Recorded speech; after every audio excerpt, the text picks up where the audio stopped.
why it's really important to have a plan and understand what your goals are. In fact, my camel out there is suffering right now with a broken back.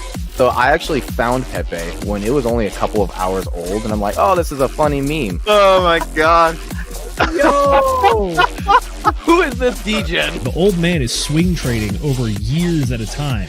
And it's like, that's where the real money is made. The answer is a permanent loss. With single-sided staking, you don't have to worry about impermanent loss. When really, at the end of the day, it's just the matter of a macro market. It's just what happens. If you're aware, if you're disciplined, you can hone that into further financial growth. Financial freedom, so we can actually live life and not have to be constantly living paycheck to paycheck. I mean, that's the ultimate goal, more or less, right?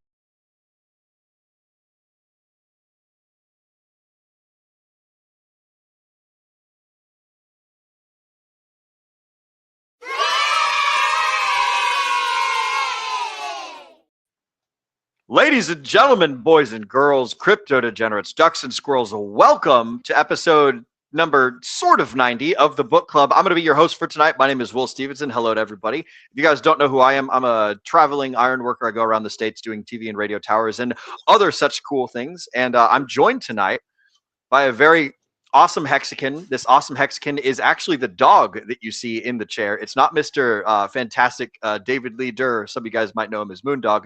The dog is the Hexagon. The dog's the one with the big bags, and the dog is the one that is going to be running us through all the philosophy and stuff tonight, using the conduit of my good friend David over here. David Broski, welcome to the show, dude. How are you doing? What's new and exciting with you? Well, there's actually three of us. So I'm David. This right here is Moondog, and this is the leader, obviously. Oh, okay. Excellent. We've got David, we've got Moondog, and we've got Leader. That's fantastic. I freaking love it. Just kidding, well, cool beans. Cool beans. Right, bro, I think that... getting my lap, so I wanted to give her some attention, but I'm going to get them out so I can focus with you guys. Excellent. Excellent. We're going to have a good time tonight, broski. We've got some fun things to talk about. I've got some cool AI questions that I've generated from this fantastic work that Mr. Brandon Joe Williams has done. I think you and I, Mr. David, are the only ones inside the Telegram that I created for this very specific Pickletaria idea and the concept of like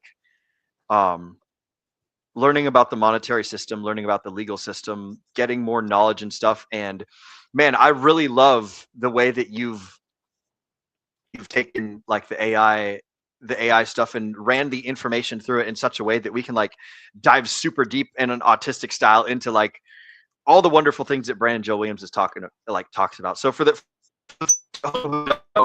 what we're covering tonight is there's a content creator out there by the name of Brandon Joe Williams, and what he does is he tries to teach people how to litigate and how to understand the money system and how to like better build up America. He's on a mission to save Colombia, which is the great lady of the United States. So he's got a free course. He's got a website. His website is called onestupidfuck.com.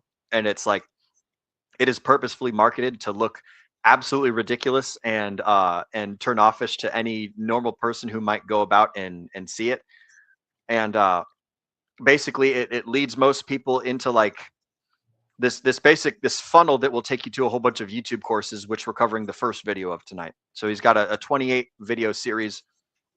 You guys can also access all of this information at t.me/Pickletaria, which is the nation that he has created, which we're going to learn about a whole bunch of things tonight. So before we hop into all of it, I want to ask you, David, was there anything in this video that particularly stood out to you as like awesome and super cool and fun stuff? Was it all crazy? Was it all wonky? And then once we get your opinion, we're going to hop into some chat shout outs. Yes and yes. What stood out to me as a self-avowed word nerd with Asperger's is the dude's diving into language. He's questioning definitions. He's saying, what does this mean? So, you know, my pickle is tickled by that alone. Especially the more bright-eyed and bushy-tailed idealist inside of me, the enthusiast. I would love to be able to dive in wholeheartedly to what he's advocating for or claiming without hesitation. And a younger version of me probably would. An older version of me has experienced a little bit of the world and the legal system, especially the past few years, that gives me a bit of an edge that says, warranted hesitation can take the baby from the bathwater without getting yourself into trouble. Because the natural skeptic in me is like, okay, sounds like a good idea. If it's such a great idea, why isn't everyone doing it? Those types of thoughts. So I actually have and it actually leads into how I'm training my AIs, which is in a dialectic where there's a triad of an enthusiast, a skeptic, and a synthesizer. That is a gate check for basically every task that I'm putting it through. And I guess that's just kind of my natural operating system. I gravitate to things that are a little bit poetic or metaphorical, like alchemy, and some of the embedded synthesis that can be encoded in multi-leveled and multi-layered analysis. So I really do like the idea, but I am also going to I'm going to try not to hold back too much on being critical of where it probably falls short. And I definitely won't hold back where you should be careful, be cautious, do your own research, and make sure that you're doing things and understanding the buttons that you're pressing before you press those buttons, which ironically is his core thesis. But the caveat I'm going to give is that if you press some of the buttons that you might think are being suggested to be pressed, you might get yourself in trouble. At least that's what the documentation that I've ran through has suggested. Some of these things might sound good in theory, but in the real world not land. We're in the real world, not the ideal world. So multi-layered analysis, there's the enthusiast in me that loves it. There's a cynic in me that says, whoa, careful boy. And then there's a synthesis that says, this is something cool to talk about. Yeah, I'm at the exact same place with you, bro. Is like all the stuff that he talks about is fascinating, and the word nerd stuff especially is really great. He's a self-proclaimed Scientologist that he talks about in, I think it's video number 6 or 7 from his course. But the important thing about the Scientology isn't so much the religion, it's about the way that Scientologists do derivations on words, and like, okay, what does this word mean? What has it meant throughout of all of time? Like, what did it mean in the 14th century? How did it evolve into this? What does it mean now? What is like the legal use case of this word? Like, in Black's Law and in the United States Code and all that stuff. So there's a lot of consideration and a lot of like really cool stuff to be had in the word nerd department of this thing. And like, I've been just having a blast, like going through and learning the different definitions of things, both like what is the current, cultural definition of the meaning of something versus what is the literal meaning versus what is the historical meaning versus what is the legal meaning, and like how do all these things hold up, and like what's the precedent, and like all the different rabbit holes that you could go down. So it's like, for those of you out there that love words and love finding meaning and love like English and stuff, like going through Ben and Joe Williams courses, even if you're just going to ignore all of the stuff that he says, just learning about the meaning of words is like a treat in and of itself. So absolutely awesome. I've been running it through. So I created a database in my Notion that's based off of Mortimer. Oh no, he fell. Yep, that's my backup camera. So I was using a stand that did not work. So I'm glad that. Oh, good. It's better the camera fall than you. Yes. But please continue. Yeah. So Mortimer Adler has great books of the Western, great books, the Western world that he procured while he was at Encyclopedia Britannica, and he has what's called synopticon. So we read how to read a book, and he talks about syntopical reading. The syntopicon or the synopticon is his 102 great ideas that he sees the philosophers continuing to have a continued conversation on through time. From Socrates, we've covered last week how to think like Socrates, all the way to modern day, and how that conversation isn't ever resolved and just continues to evolve.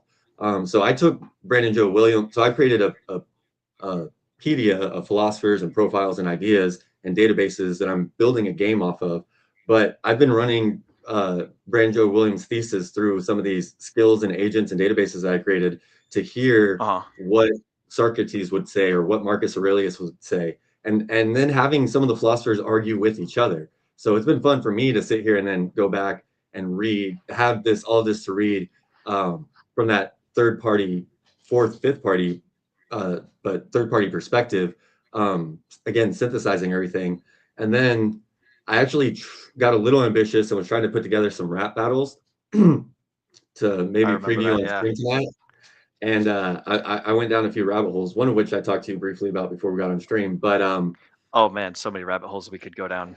I love it. But yeah, I've been working the past few hours. So the rap battles, initially the AI is just taking lyrics and mashing it over sound. I was like, no, bro, let's create the production company to actually analyze this right.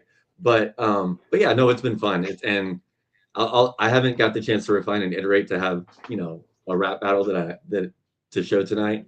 But just the engagement of myself into this conversation, or of having these philosophers conversate with each other over this YouTuber's ideas about the IRS in a country that's only existed for a couple hundred years.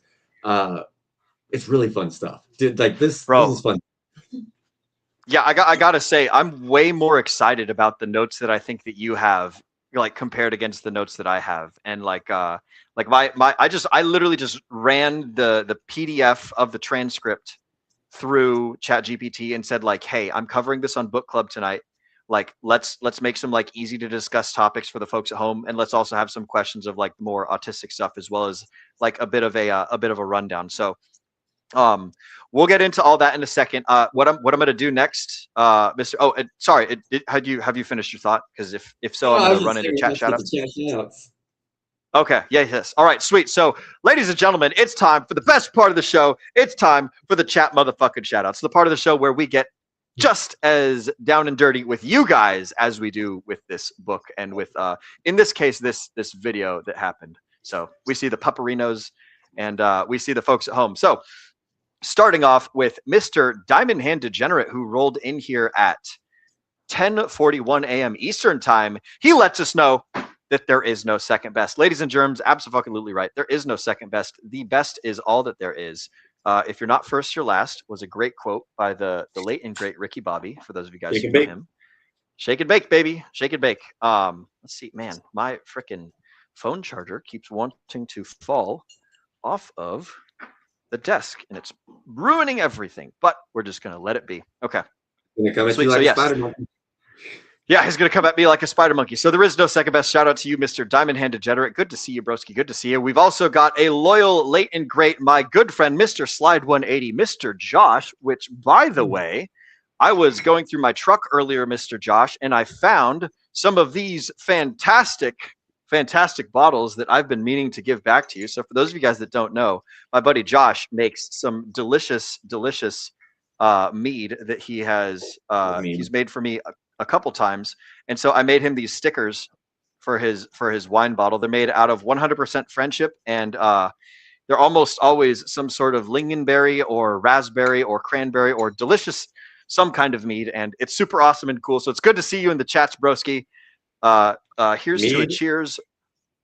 What's up? The hero's drink in American Gods by Neil Gaiman, and they talk about that a little bit, and the history behind mead. It's also just one of my favorite alcoholic drinks. Mead and cider are the two that I kind of like. Mead and cider, those are two good ones. I have some Posca, kind of looks like piss, but it's apple cider vinegar, and oh man, you guys can't see, but there's like mint in there. I've got mint leaves, and some coriander would be good, but it's apple cider vinegar and honey and water, and that's basically it. It's an old Roman marching drink. So I'm gonna be having some Posca tonight, and that's gonna be my sippy beverage. One of my favorite things, which is mint. You know, mint, moringa, and microgreens. But mint, there's 40 to 60 different flavors that 20 that you could get commercially available that could make that same drink right there into 20 different drinks. It sounds like so cool stuff. Oh yeah. It's great, man. I love it. So shout out to the moringa trees, the best, coolest, most awesome trees on the planet. And Mr. Moondog has much to say about that, but we're gonna have to save that for another time, because that's a whole rabbit hole that we could go down. But shout out to moringa trees, the tree of life. And shout out to my good friend Josh. So it's glad to see you, broski. Cheers to you, amigo. Here's one for the homies once I'm done doing the chat shout outs. We've also got my wonderful brother Sam, who is showing us a pizza emoji. Good to see you, brother Sam. Welcome. It's funny, on my phone and on the laptop, it's showing me two different types of emojis for a pizza. One is like left facing, one is right facing, and different detail levels. So that's quite amusing. Good to see you, Sam, my wonderful brother, whose house I am in right now. We are having a good time over here in College Station, and we're gonna go do some woodwork tomorrow for our beloved and wonderful mother. So shout out to you, Sam. Glad that we could have you on the show with us tonight in the chats. We've also got Miss Arceus, who says it looks like a tea kettle and some bacon. So I guess bacon tea or tea bacon. Tea bacon. I'm not sure what tea bacon is, but you know, we've got some tea bacon going on. So good to see you, Arceus. Shout out to you. And tea and bacon. You're gonna have to explain to us in the comments what that means, Miss Arceus. That's fantastic. Glad we could have you with us though. We've also got Mr. Hexkin lost in Asia, right on time for CMFSO. I don't know what CMFSO is. Chat's leaving all kinds of puzzles for us to solve today.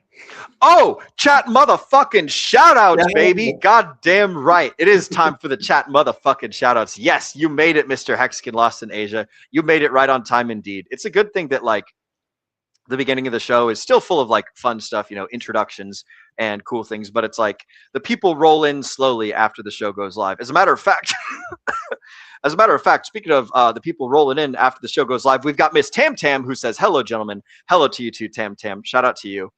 Glad we could have you with us. This is Pulse Chain's #1 cheerleader. For those of you guys who don't know, Tam Tam is awesome. She used to run Twitter Tuesday things. Or not Twitter Tuesday. It was Tuesday. What do you call those things? The spaces. That's the university. Yes, that's what it was. Richard Hart University. So shout out to that. Super awesome, super cool. Oh, and by the way, everybody, a quick moment of recognition for our good friend and fellow DGen, Mr. Chuck Norris, passed away today. Although rumor has it he didn't actually die. He simply transcended this plane in Earth on over to heaven. So he's ran out of enemies here on Earth. He's fixed up the Earth as much as he can, and now it is time for him to go and beat up people over in the pearly gates. So Mr. Chuck Norris, a legend, a hero. Good that we could have you with us. We didn't deserve you, but we are glad that you were able to be here on Earth as long as possible. So shout out to Tam Tam, shout out to Chuck Norris, shout out to everybody in the chats. You're all fantastic and beautiful and awesome. And I just pinned the show going live, the show being live over in the DGen Roundtable Telegram. So those that don't know that we are live now know that it's live. There's a notification. And that's awesome. And we have a follow-up, by the way, from Miss Arceus. It is tea and stuffed cabbage, but there is no stuffed cabbage emoji. So I suppose bacon is the next closest thing. Absolutely. Bacon and stuffed cabbage. I often get them confused when I'm making my making my breakfast. So that's good to know, Miss Arceus. Good to know indeed. Also, we've got Mr. Hex Glenn over here who is waving at us. Hex Glenn says hello. Hey guys, what's up, Hex Glenn? Good to see you, buddy. Welcome to the stream. And that, ladies and germs, does it for the chat motherfucking shoutouts. So glad that we can have you all with us. It's a full book club tonight. We've got 8 live viewers over on YouTube, and we've got 7 over on Twitter. So thank you, Tam, for shouting us out over on Twitter, and thank you all of you guys on YouTube for being super cool and awesome. We love and appreciate each and every single one of you guys. And I know that it's easier to do chats on YouTube, but it is also sometimes easier to watch on Twitter. So we appreciate each and every one of you guys that spending their time here with us. So we've covered the chats. Now it's time to talk about what is the content of the book. So check it out, guys. So I have my plod notes over here, and on my laptop it is much smaller than on my big full screen. You muted, sir. That's cool. My charger has a fancy little thing in it that tells me, hey, don't fucking do that. So that was really loud inside my headset. But anyways, we're gonna go over the basic sort of kind of table of contents of what is all included in this course that Brandon Joe Williams has created. So just in the first video, this is basically the list of things that goes on in the video. So for those of you guys that have watched the video in the Book Club Telegram, you may have noticed that I put in a recommendation to start the video at about 20 minutes in, because he spends the first 20 minutes of the video talking about the rules and talking about like what it means to be a community member in his little space, what kind of questions he wants to see in the YouTube, how not to waste his time, how to respect like other people, and to basically not bother him with asinine questions that he doesn't care about, that doesn't help anybody. So The first 20 minutes is basically like him talking about, you know, the introduction and good communication protocols and things like that. But the first like meaty part of the book, or the meaty part of the series, is about the foundations of legal terminology, where he covers the definition of the word person, of the word individual, and of the general term the United States. So after that, he dives deep into things about like legal personalities and state jurisdictions and things like that. And then from there, he transitions on over into the idea of that there's two United States, right? There's the United States that is a corporate person, and there is the United States, which is the physical landmass that is the thing that everyone knows and loves to be the United States. So that's something to think about. And then also the concept of a U.S. citizen and how the word citizen has changed in meaning throughout time. So legally, nowadays, citizen essentially amounts to a voluntary employee of the government in the United States. And I'll get more into the details and the definitions and things later. But there's that. The fourth part of the program is where he starts talking about naturalization and how like fascinating and awesome the word naturalization is, and how basically anybody anywhere who comes into the United States can declare allegiance to the United States and thereby get access to a passport and thereby be a U.S. national. Now, it doesn't necessarily make you a U.S. citizen, but it makes you a U.S. national, or a national of the United States, a non-citizen national of the United States of America, which gives you all the rights and freedoms and responsibilities that are granted to U.S. and state citizens. So like there's a difference between state citizen and federal citizen. There's a difference between the United States of America and like the United States. Like there's a whole bunch of stuff. After that, he goes into like a bit of like a legal word salad about like what is a citizen, what is a resident, what is a national, what is a person who has domicile, you know, state citizens and all that stuff. He then goes on to talk about the foundations of sovereignty, nationality, and peace. And then finally, he goes through tax law and personal status and things like that. And then he wraps up the video. So we've got a whole bunch of stuff, a whole bunch of cool stuff that we're gonna cover here. Before we get into all of the nitty gritty and the notes and things, Mr. David, is there anything that like particularly stuck out that you want to talk about first before we get into the more structured part of my questions and things like that? There was something that you had said that I was looking for a reference for, but the moment has passed, and it's not super priority. So let's let it roll. Okay, sweet. Well, I'm just going to go ahead and jump into some of the bibliography, some of the things that the folks at home would benefit heavily from having, if you guys wish to like sort of kind of get access to this same information and stuff. So as a matter of fact, I'll go ahead and share my screen because that would be a wise thing to do. So give you guys something to sort of kind of chew on as we are going through all of these notes and things. So check this out. Is it popping up? Hey, there we go. So the first thing that like people would do very well to get is to have a copy of Black's Law. So Black's Law is the legal standard for comprehensive and highly respected dictionary of legal terms in the United States. So there's a whole bunch of editions that do exist, and it's super cool and awesome. Specifically, the one that Brandon Joe Williams recommends is the 4th edition, but it's super cool. So anybody that's in law or anybody that has ever dealt with anything law knows about Black's Law, which is, you know, more or less the foundation upon which a lot of stuff in the United States is built. Next is the U.S. Code. So USC is the U.S. Code. So if ever you hear us referencing like 18 USC section 1001 subsection A, like Title 8. So 8 USC contains the definitions for aliens and nationality. This is basically like, so let me go back up here, right? So the USC is the official compilation and codification of the general and permanent federal statutes of the United States. So you guys can find these things at US Code.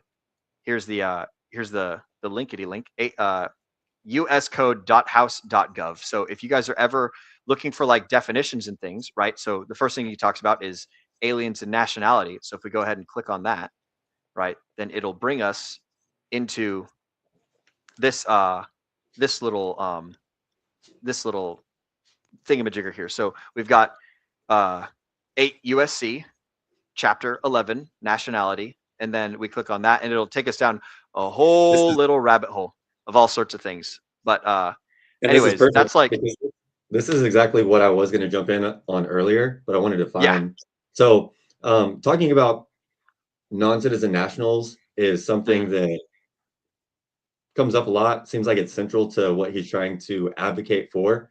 And it may be one of the core weaknesses between the philosophy and the ideas versus the practicality and reality of what's available. So this is a perfect place to actually audit some of those claims. So I have here a couple of points. One, I ran some of so this came back from my some of my legal review analysis my AI agents gave to me. Here, let me read their disclaimer at the top first. This document is legal research analysis, not legal advice. It is prepared for Dave's personal education and book club discussion preparation. No attorney-client relationship exists. Do not rely on this document to make tax filing decisions. Consult a licensed tax attorney before taking any actions regarding your tax status.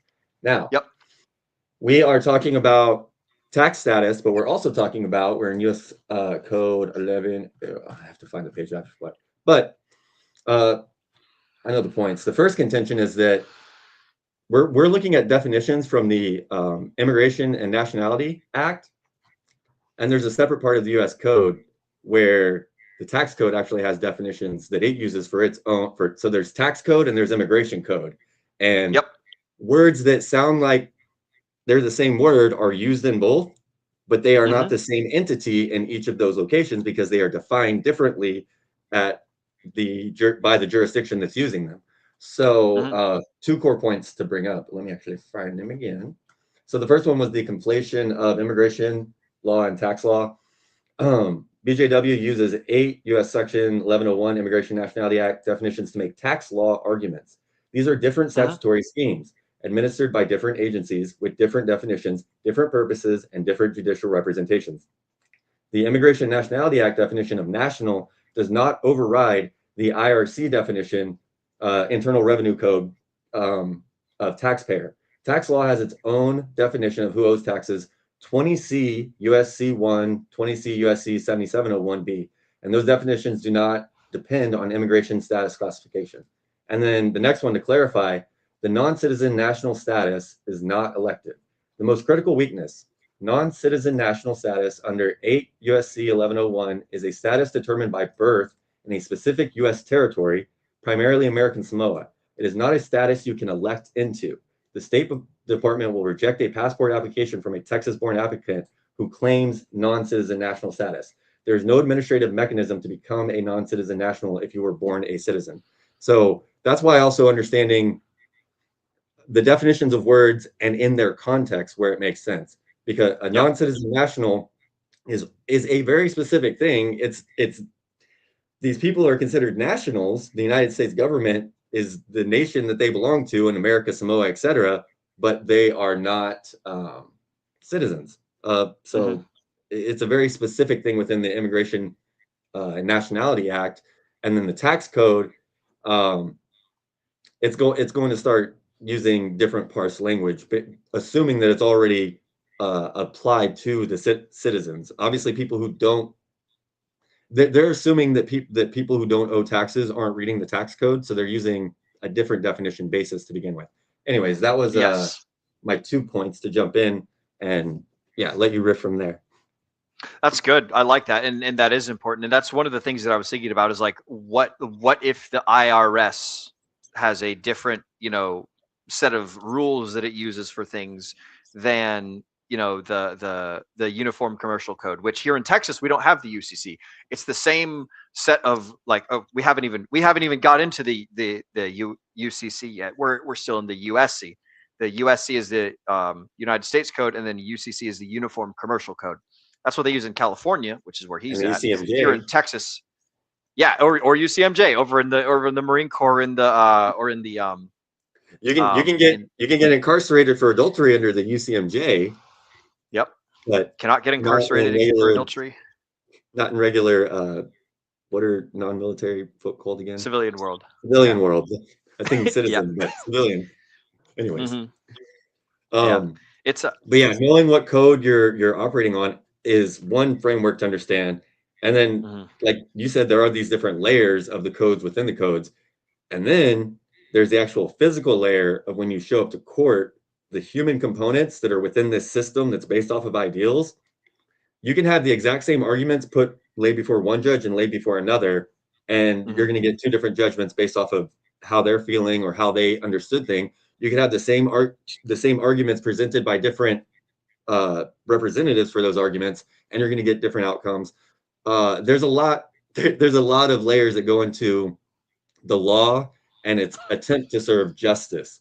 Which that was one Yeah. of the big things that I put into my AI as well. Was, hey, can you also give me a little bit of a, since we have these, I know a lot of people tend to, since we're going into breaking down definitions, I know a common mistake that people make is that law equals justice, even though they know, if they think about it for 2 seconds, that that's not true. They know that it was illegal to hide, to hide Jews during the Nazi regime, but that was the morally just thing to do. And there are things that are legal, but are not necessarily morally just. So we know, but at the same time, we operate on the principle of it's the best that we got. So we kind of pretend it's this like bought in delusion or Mhm. suspension of disbelief. Um, Yeah. but you have to be careful in that gap of suspension of disbelief and understand what is it, what what's the danger there. Mhm. Law and justice, we can go into a little bit more and let the philosophers do that a little bit more at the end. But I'm going to let you talk a little bit more about Branjo Williams and what he's trying to bring to the table. And Yeah. as we're getting into these systems and his core idea, whether some of his practical advice ends up being true or not, which by the way is on you to not trust and verify your own sources of information, not just take what he says and do it, but Yep.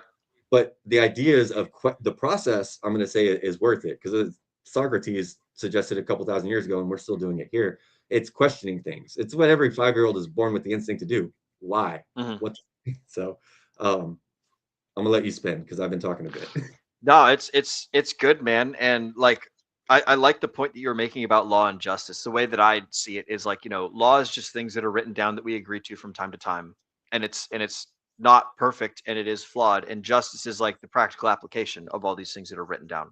And so it's like with the perfect analogy that I can find is the difference between a judge and a jury, right? So the judge is the law expert when it comes to everything having to do with like criminal trial and knowing like what is written down in the statutes and like what is the code here and what is the statute there and like is this, that, or the other thing broken. And then the jury's job is to determine what is the facts and what is the outcome.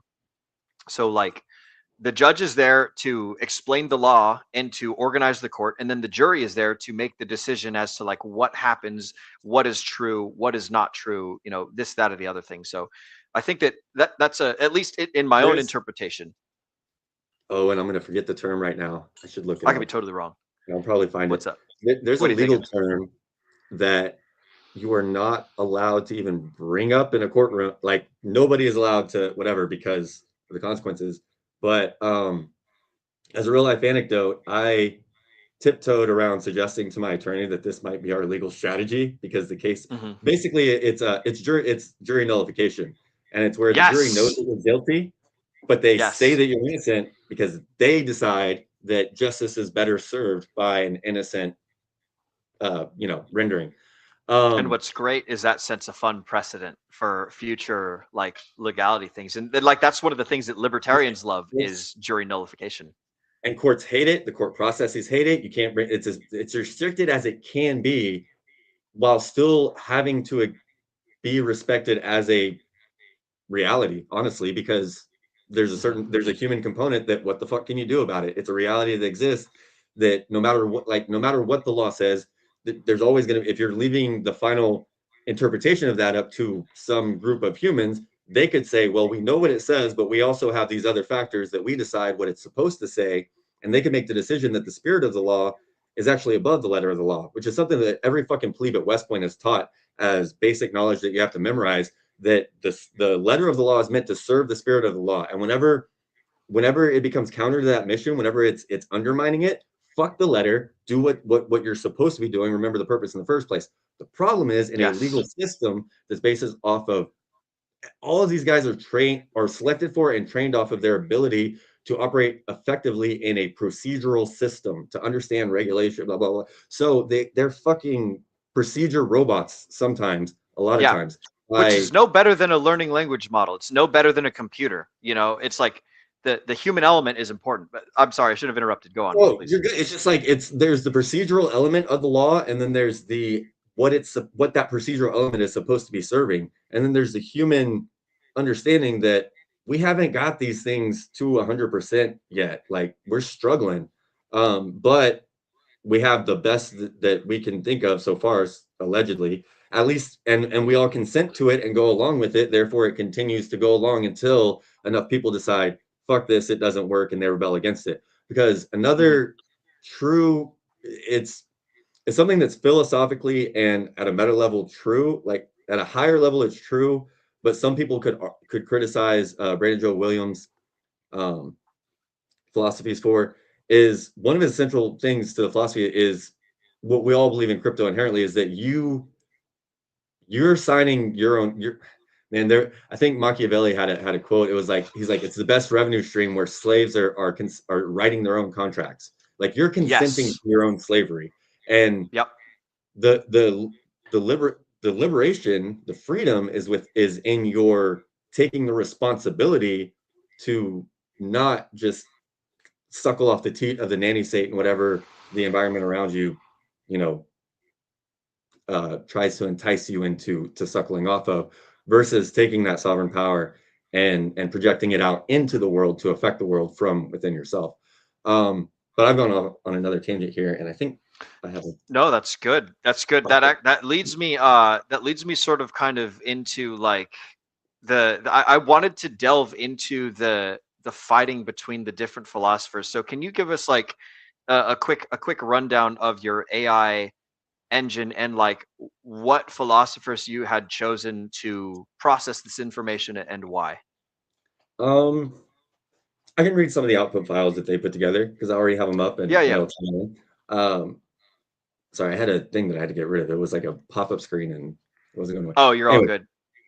So here we go. Adler's Syntopicon treats law, great idea number 46, and justice, great idea number 42, as separate ideas for a reason. They are not synonyms. They are sometimes allies, sometimes enemies. Syntopical distinction, law, what it is, the rules a society enforces, human law, natural law, divine law, positive law. Key question, what are the rules? Orientation, it's backward looking, what was agreed upon, written down, and codified. Justice, what it is, the principle of rendering to each what is due, giving proper due. So the key question, what should the rules be? And its orientation is forward looking, what is right, fair, and equitable. So law is what we've written down based off what we thought should be, but it's backward. It's what did the past say? And justice is, well, the world isn't what it was before. What do we think now going forward, or what should things be? The gap between them. Slavery was legal. It was never just. Hiding Jews from Nazis was illegal. It was absolutely just. BJW's tax code manipulation is maybe legal if he's reading into the definitions correctly, but is it just? What some of the philosophers say. Plato and Republic Laws. Justice is the health of the soul. So justice is the health of the soul. Justice is the health of the soul and the state. Law is the medicine. Sometimes the right prescription, sometimes not. I'm gonna think about that for a second. That one hit so okay. I like that, yeah. Justice is the health of the soul and probably of the state, but the individual of the state. Law is the medicine. Sometimes you get the right prescription and sometimes you don't. Anyway. Plato distinguished between justice as harmony, each part doing what it's suited for. Law is no. Okay, let me find something interesting. Boom, boom, boom. I've also got some engagement questions for the chats that we can go through at some point. I love the general thesis though. Like you could see the different perspectives of the different philosophers and how they process this information. Did you send these the things that you had sent me? Did you put them also into the book club Telegram for this particular? Not yet. I'm going to. I was in the middle of. I gave you some rough draft, unrefined, kind of in the middle of stuff for us Oh, to okay, look at. okay. I am going to Gotcha. refine some stuff and put it into the book club resources though. Once I get a chance to review it, Okay. because like some of this stuff is thought provoking and some of it is AI slop. Like I'm gonna be real. Oh, I mean, yeah. Let's be honest. Like, I mean, yeah, and that's what you're gonna get when you're working with AIs. We have to discern like between discern between a bunch of the the thing that it turns out and like what is it that we're trying to do. Like most of the stuff that AI spits out at me on the like my little chat GPT stuff when it comes to making shows and writing descriptions and doing show outlines, I use about 10 to 15% of it. I try and find the best stuff and give that to the folks at home. So it totally makes sense, broski. Totally makes sense. Yeah, I've gotten into deep conversations with my AIs specifically about overcoming response quality training. They're training for response quality, not for accuracy. And some other things I've read in AI papers, like there's empty shelves versus lost keys. So an AI can give you, it doesn't know an answer for two reasons. One, it there's literally the information isn't there, or two, it is there, but it doesn't know how to get to it. Most often it's the latter one, it's not the former. And I've created like dialectical triads to try to so you reframe and re-question things and orient them in different ways so the AI is able to find what it needs. But yeah, I got a little bit shitty with it today, and it was like we were doing the music videos, and it was at one point it asked me something, and it was like, do you want me to fix this for next time, and or something, or it's like, do you want me to continue doing this for tonight's thing, or do you want me to fix this for next time? I was like, today is next time, bro, and what do you think? I want no or shitty music videos for tonight's thing. He was like, no, you want great things. I was like, yeah, dude. Anyways, I'm going off on my persona anthropomorphizing my AI system, which Oh, who knows? that bro, that leads me perfectly into the first thing that I wanted to talk about. So the concept of a person versus a man or a woman, right? So you and I, we are men, right? We are a human body. You are a corporeal thing. You exist. You like we have skin. We can speak. We're like we can occupy space and move things around, right? And then we also have like our little ID cards. We have so like let's pretend this is my social security card, right? And it says Will Stevenson on it, and it's got my social security number instead of a smiley face, or like an ID, right? Like are you your ID, or does your ID signify that you belong in some database somewhere, and that the like the government or something is tracking you, right? So like something for people to think about is like when you're pulled over by the police and you're asked for like identification, like what does that mean? What does identify mean? Like what is a person? What is a man? What is a woman? What is like how many different versions of you exist, right? So if I were to hold up my social security card, I am not my social security card. I am me. It says the same thing on there as me, but like your social security account is a totally different, separate corporate entity than like a human being. So like I wanted to dive into the idea of like what is a person versus what is a man and a woman. Like a person could include a whole bunch of things as per the oh man, let me pull up my my definitions and things here. Oh man, I don't have my oh, I gotta find my little search bar, and it's underneath my phone on the laptop here. This is And your point will quite probably fun. be easier to hear in today's culture if you said a person versus a human being, and just making these Yes. examples.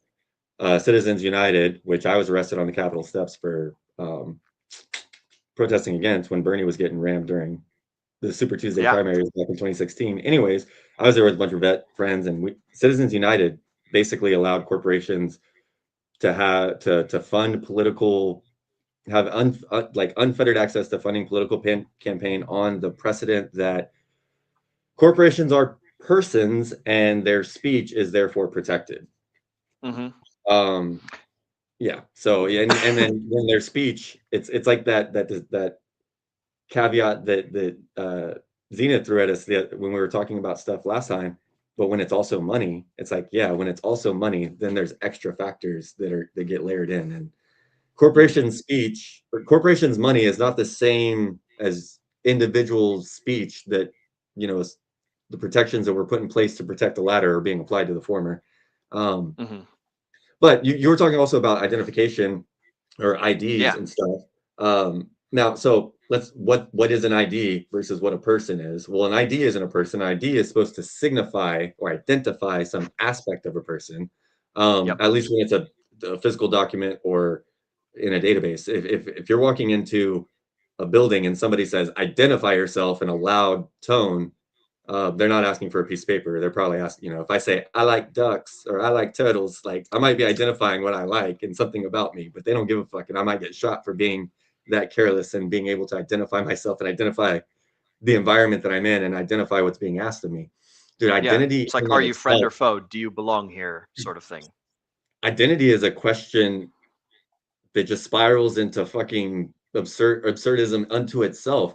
Identifying things, giving things definition, it's like based off of what? Because do you have some external, you have to have some, you have one of two situations. You either have something that's externally identified, or you have something that's internally recursively identifying itself. And they both have weird things about them, things that you have to look out of. Neither one of them is like just gives a general definition that is universally understood, whether it's internally done or explicitly done. So you have to know when you're talking about identity, what realm of identity are you talking about? The way that something identifies itself, or the way that some other, anyways.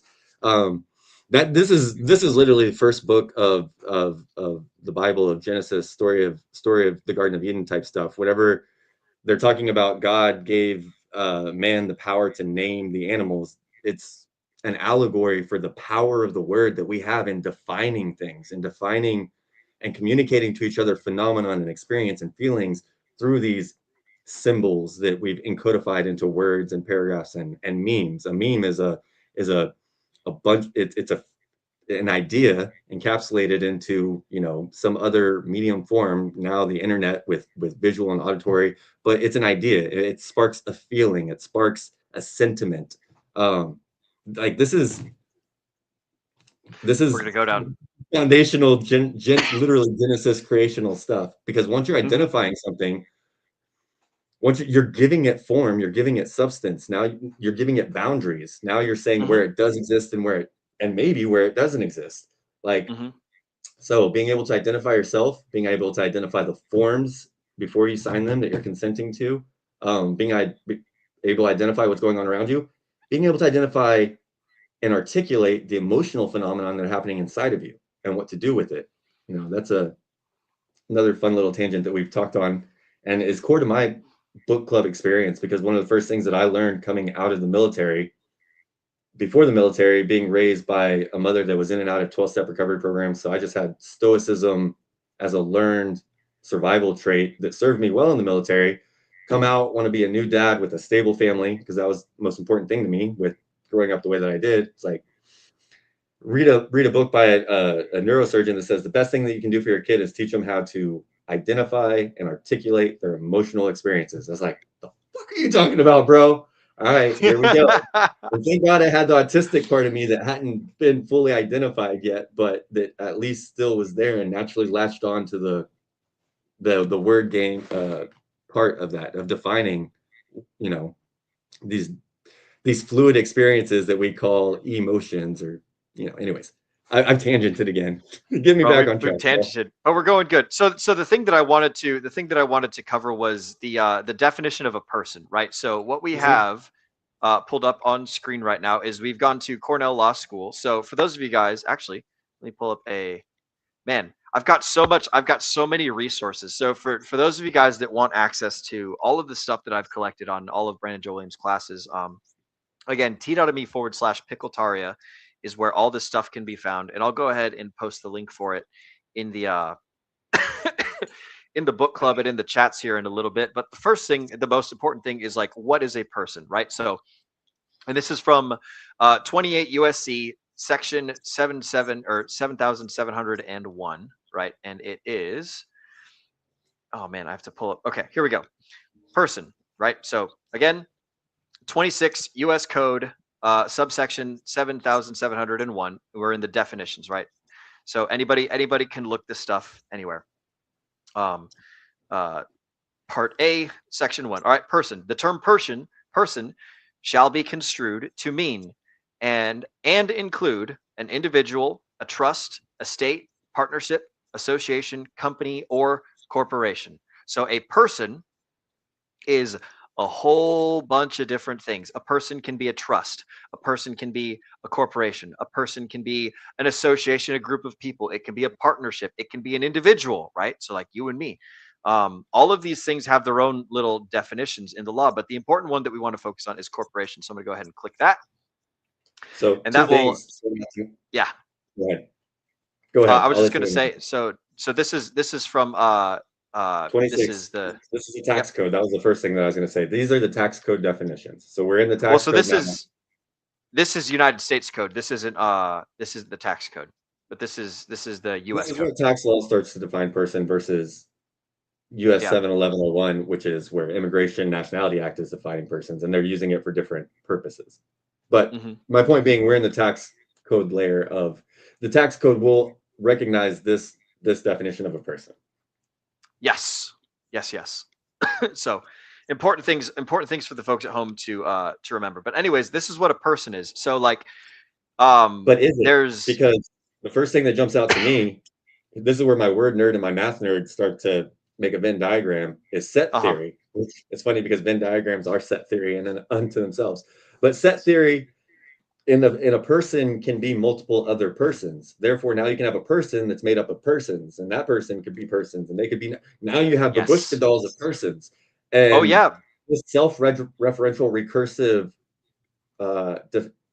modality of defining things is in math. It's actually that's something they explore in set theory. What are the limits and boundaries of externally defining something versus internal recursive definitions? So it's fun stuff that my autism gets excited for. Anyways, it is certainly fun stuff, and a lot of people have fun with the recursive loop that is like what is a person, what is a corporation. What a lot of entities do is they'll just create corporate like shadow things that own another thing. So like my favorite example is do you remember the Great Chicken Wars of like what was it, 2019 or 2018 something, where like Popeyes and Burger King and Chick-fil-A and everyone was like, oh, we can make the best chicken sandwich. And then like it come to find out they're all owned by the same parent company. They're all owned by the same, like, not Tyson Foods, but it's some like conglomerate thing that owns all of these corporations that makes the decisions like as to what's going on in all of their things. And they have some level of autonomy, but it's all part of the same thing. Or there's like shell corporations, and there's like, trusts and estates, and it gets in a big mess real fucking quick. I was 8 years old whenever my mother was, during one of her clean phases, working at literally the dog food factory. And she was telling all the people at the 12-step programs, don't buy the expensive stuff. It's literally the exact same. Like, these brands are the exact same. They're like, how do you know? I label them. Like, I'm at the plant. These ones are the same. These ones are the same. These ones are the same. So, and it's a fancy bag. Yep. Anyway. Yeah, bro. It is crazy how much stuff people assume and how much we take for granted in the world. And honestly, we don't have time to do the deep dives in the research on all this stuff. So it's like your mother was doing the Lord's work by telling people like, look, you're getting lied to. You're getting fed this campfire story. So fucking snap out of it, or don't trust me and keep doing the thing that makes you happy and spending your money on something that's the same thing as this other thing. So like, my mother gave me the gift of being able to choose between those two at my own discernment as I was growing up, because like I said, in and out of recovery, borderline schizophrenia. So I knew a lot of the stories that she was saying had to come with a heavy dose of skepticism and suspicion until confirmed. But I love my mother. So like, it's maybe a fun internal conflict for me, but like, cause I love truth and authenticity so much. I know that that is not what would describe my mother's performance in life. Her as a person is a separate entity, but yeah, no, I had to grow up learning to tolerate and understand and sift through some layers. It's like, yeah, this isn't true, but I still love you. What do I do with it? Yeah, and Or like honestly, bro, everyone's doing their best, or everyone's just doing what works, and everyone's just kind of like we're all just literally spending our entire lives fucking throwing spaghetti against the wall and hoping something sticks. And whatever sticks, we run with it, Yeah. And it's like, think about all That's the what- assumptions that you made about money. Think about all the assumptions that you made about the law. Think about all the assumptions you made about like everything in life, math, venomous snakes, until and it works until it doesn't. And that's what we're here trying to do on the Degen Roundtable is like try and educate people and open their eyes and stuff. I just recognize a phenomenon that I've always intuitively seen, but now I'm going to give it kind of a name, I guess. But it goes with it's an confirmation bias that has to do with expertism. And what I noticed very early on was I noticed a lot of people that found something that worked and then came up with a story that they thought sounded good for why it worked. And that story was not always necessarily true, but it didn't necessarily mean that because they were wrong about the story, it didn't mean that they were wrong about the thing working or not. And so there was this like quad, four-way thing for like evaluating their story as potentially true or not, and then evaluating the mechanism itself as potentially true or not. And then anyways. Man, metaphorical truths and literal truths, and a lot of experts get their credibility from something working, and then whether you have to have your own different way of determining if someone knows what they're sounds like it knows what they're talking about without having expertise in that subject. You have to know, okay, are they coming from a place, are they talking about experience and putting and puzzle pieces that they put together in exploration, or is this more of a people use speech for different purposes. They can use it to educate or they can use it to entertain. So is this something that sounds like it's a genuine, like a lecture, or is it something that sounds like it does good at a cocktail party or in a marketing room? Or is it a mix or a synthesis? So I don't know. I'm always evaluating at different levels until I have to pass out. And then I wake up every day against my will. No, I'm just kidding. No, we love life. We love life here at the Degen Roundtable, and Moondog is not planning on doing anything crazy. So if you guys hear about I'm doing a lot of things crazy, but I got to be alive. If you hear about, yep, exactly.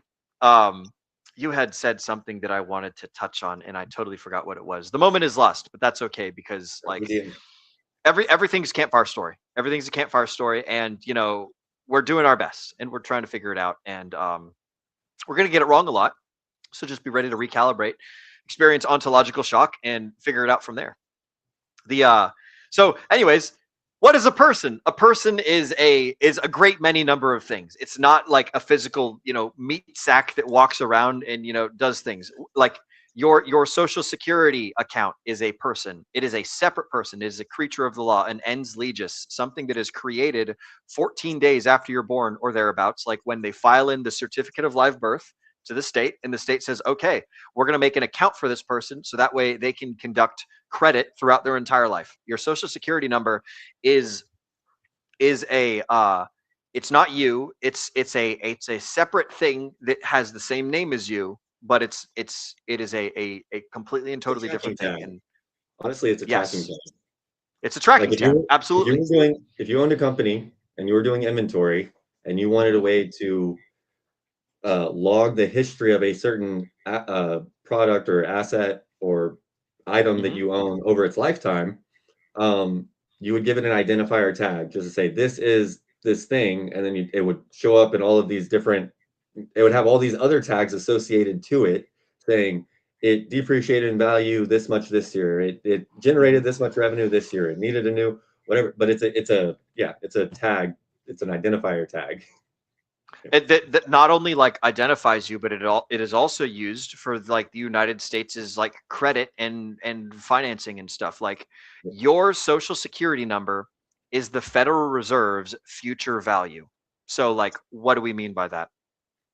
You as a United States citizen, presuming you're all US citizens, right? Your life will be spent paying taxes to something. Who are you paying taxes to? You don't know? Like, who do you write that check out to? Where does the money go when you send the money to the IRS? Fun fact, it goes to a corporation somewhere over, I think in the Bahamas. I can't remember exactly where the money is processed, but it doesn't go to like Uncle Sam's bank account. It goes somewhere else and you never see it. You don't know what happens to it. There is no tracking. There is no accountability for it. But like every single citizen has basically a number that is the amount of wealth that you're going to generate throughout your entire life as a taxpayer, and what you're going to be giving not the government, but what you're going to, like, the government's ability to borrow future money based on the amount of tax that you're going to pay. That's all tracked and theorized and valued through the social security systems. That's why every US citizen has a social security number, why you all have a secret bank account that you don't know about that gives you the infinite ability to engage in credit and oh shoot, what's the word, to create negotiable instruments and promissory notes and bills of exchange and things like that, because we do not use money in the United States because money is legally defined as gold and silver coins. It's not like, the little $1 bill in your pocket. The $1 bill is a promissory note. It's a promise from the government to pay the Federal Reserve at some unspecified time in the future someday. It's never going to happen. So like, I have a fun question. because the government's, what's that? Go ahead. I was just okay. Because going on your thought. Yeah. Okay. Because the government has the ability to get taxed by you, it therefore has the ability to borrow money from the Fed, and the government never pays the Fed back. That doesn't happen. The U.S. debt never goes down. That's not a thing, because then the amount of dollars in circulation goes down, and that's not good. We don't want that. We want the number of dollars in circulation to go up. As soon as the U.S. pays off its debt to the Federal Reserve, then that means those dollars aren't circulating anymore. If I say, hey, government, I want to borrow $1 from, or if I'm the government and I say, hey, Federal Reserve, I need more money because my citizens are hungry and they need to buy bread. All right. So I need to there has to be money floating around. So the government borrows money from the Fed that says, hey, bro, I promise I'll pay you back later. So just write me a receipt that I owe you one. And then the Federal Reserve's like, no problem, buddy. Here is your notes. Here is your like basically a little receipt.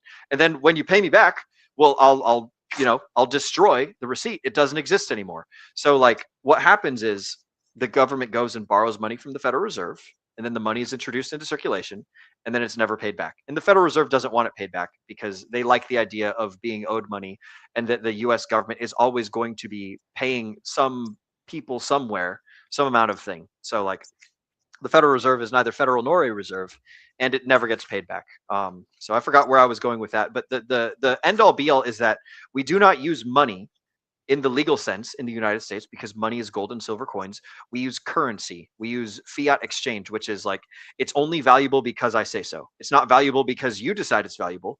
It's valuable because I say this is $1 and you're going to take it for this loaf of bread or this whatever. And if you don't take this Federal Reserve note, then you go to prison for not accepting promissory notes and things like that. You don't really go to prison. It's a whole lot more complicated than that. But that's like just to get the point across that like people are required to do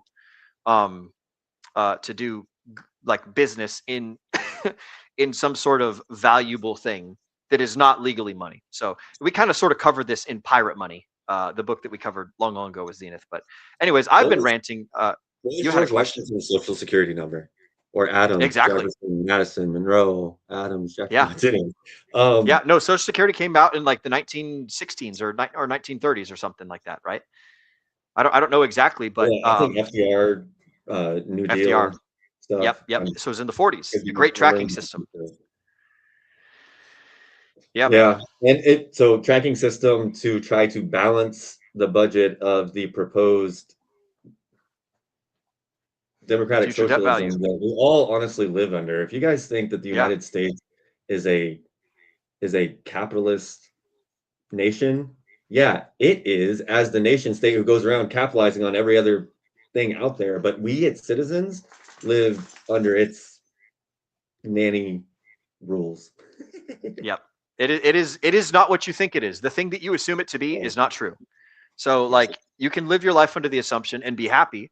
You can live your life under the truth and make powerful moves. The decision is up to you and up to everybody. And one of the things that I enjoy about, consuming Brandon's content is that like I get to learn all of these fantastic different aspects that I don't know if it's true or not, but like the definitions are sound. And all of the stuff that he talks about, he literally says all the time, like, do not believe me. Go and look it up for yourself. Here's the source code. Apply it to your life however you want. This is what I'm doing. This is the litigation process that I'm in. These are the things that work for me, and I'm just telling you about it. And so it's like it's very fascinating, and it's very empowering. I'm thinking in real time right now, and then I actually want to talk about, because here's actually where Socrates is talking about he loves Brandon Jones Williams thing and what he would do. But before that, I had a thought in real time, and it might be related to another figure that we know and some of his operating systems that I've been curious about, or if the public narrative has security protocols in place so that things that people might dismiss as stupidity are hiding a deeper layer of understanding. So if the practical advice that's being given out, I'll frame it this way: if the practical advice that Brandon Joe Williams is giving out were actually legal advice, that would potentially make him legally culpable for giving out legal advice. But if he gives out stupid advice or satirical advice or something that's preposterous or that, whatever, but he teaches you a way of thinking about things and questioning things in the system, he is preparing, and then he gets you curious and you're tangentially related, and now you're looking at pro se litigation materials. Now he could still be preparing you for a courtroom in a indirect way, in a way that's not, hey, this is what it says that I'm selling on the website. Maybe you should do this and that, blah blah. But then it's easily Googleable. Oh, if you do that, the case precedent says it's frivolous. Worst case scenario gets thrown out, or sorry, best case scenario gets thrown out. Worst case, you might get fines and imprisonment for making false claims. A smart individual that's engaging at this level of investigation, somebody who's creating a curriculum might assume that they have the tenacity or the discernment to check those kind, especially if he's telling you fucking check everything first. So even maybe he assumes that people don't, and you could say that somebody has, whether it's a gleeful whatever or just vindication at stupid fucks getting fucked by their own stupidity. Like, I'm just thinking in layers here and levels of, just because again you've gone into something that like is obviously obvious nonsense or doesn't seem to make sense in the way that you expect it to, it's not grounds for dismissing the things that have ground to stand on. So Socrates, the questioner, since you just covered how to think like Socrates, would love BJW's method. The entire contract killer approach is the Socratic method applied to law. You say you are a citizen. What do you mean by citizen? Can you define it? No, not what you feel it means. What does the code say it means? Interesting. And when you signed that form, did you understand what you were agreeing to? No. Then was it truly consent? This is a question I ask all the time. I think most consent out there is not what we think bullshit, of as consent. Man. It's not informed. It's certainly not informed.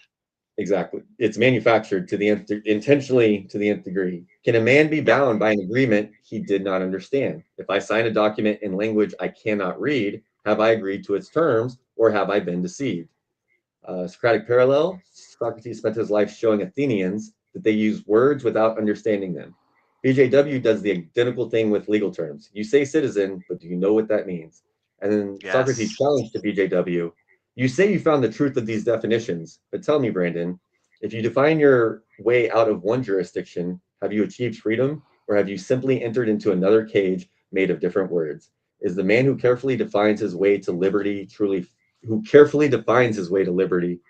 free, or is he the most dependent of all on the very system he claims to have escaped? Those definitions holding up. That's my add-in.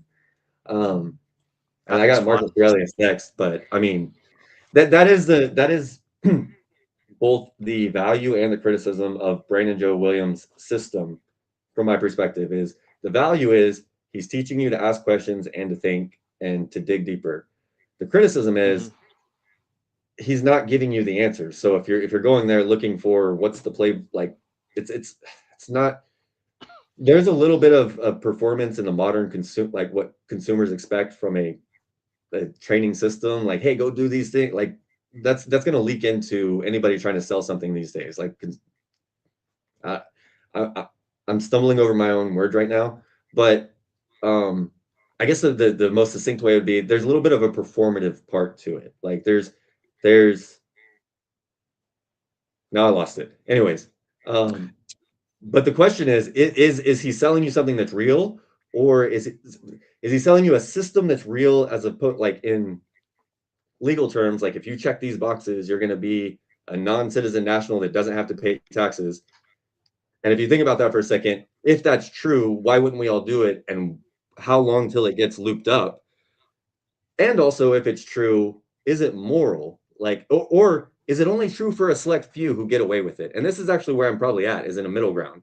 I think that, like I said, because of the dice roll, I shouldn't do that. The dice roll of a courtroom where there's all these different variables that affect the interpretation of the law, you're going to get different anecdotes, you're going to get different case studies, so you're going to get equally valid different ideas about what works and what doesn't work, because what worked for one dude doesn't work for another. If we had a universally resolved way to just like streamline all this stuff, either it would be out there because it works and it's useful, or it wouldn't because the government doesn't want us to have it for some reason, and then therefore, what would make us ever believe, that something that is allowed to be out there would meet that criterion? But now I'm getting into conspiracy land. And then, so like the important thing is like how many people can get away with using his system before it falls apart is the like the question of like, if you've got one person out of 1,000 that's like, like breaking the rules, then it's not a big deal. If you get 10 people out of 1,000 breaking the rules, then it's like, oh, okay, this is we're starting to get in the noticeable number here. You get 100 out of 1,000, it's like, oh fuck, that's 10%. Like that's pretty significant, Like, do we need to change the rules? Do we need to fix things? Do we need to update things? And the way that I personally see a lot of the stuff that he teaches is like, oh, this is great, like little onesie twosie, like a couple people can do this and get away with it, and like a couple people can do this and it will work for them. But if everybody starts doing it, then what happens to the like does ontological shock come to the system, and the system then changes itself to stop this sort of thing, or to I mean, if everybody could do it, would the system be able to continue? And if not, then obviously there's going to be a stress point to where it gets addressed. So does that mean that it's only viable because people aren't doing it, or people to a certain threshold aren't? And I actually clarified in my head a little bit what I meant about what I was trying to get to with the performative bit is, so is he teaching you how to actually hack the system? Yes and no, because the hacks that he's telling you may not be the actual hacks, but they may be a code to teach you how to actually hack the system, how to think about things, to find the hacks that are going to work in your situation. Because I don't think that the actual prescriptions here hold up to scrutiny, if like basic scrutiny, like if you like, unless you want to believe that his sales pitch is, hey, go be a freeloading douchebag that gets away with stuff on a technical loophole and everybody else is fucking paying for it for you, but you don't have to because the system is corrupt. So let the system fucking fuck everybody else that you love about, but you're going to get away with it because you're special. Like, I don't think anybody even, like, if that sounds better than being a slave, but if you go down that path, it really quickly turns into even worse than being in the fucking, chains with people that you can at least have a relationship and commune with. Like, being the one who gets away with it at the expense of everyone else is not what anybody wants to be. That's usually not even the anti-hero, that's the villain in most stories.